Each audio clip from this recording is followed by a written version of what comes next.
Diqqat! O'zgidromet agentligi hafta davomida kutilayotgan ob-havo ma'lumotini e'lon qildi.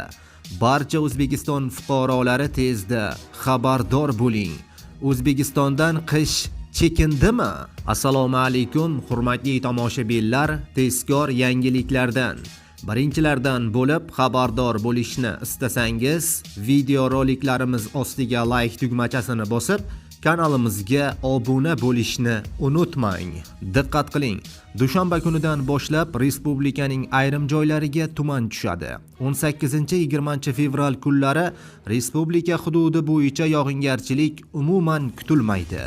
Kunduzgi havo kunlari 20-25 daraja iliqqacha ko'tariladi.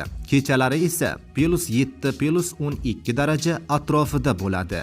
Respublika bo'ylab ba'zi joylarda shamolning tezligi 13-18 metr/sekundgacha kuchayadi. Ayrim joylarda esa 23-24 darajagacha kuchayishi mumkin.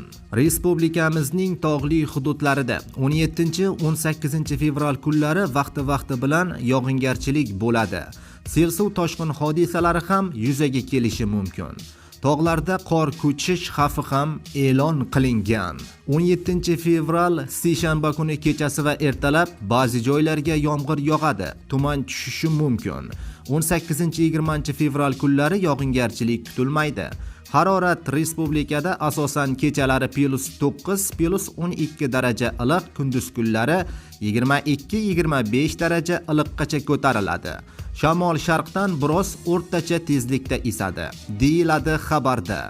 Aziz kuzatuvchilar, video roliklarimiz keng tarqalib barcha fuqarolarga yetib borishligi uchun albatta like tugmachasini ham bosib, kanalimizga obuna bo'lib qo'yishni unutmang.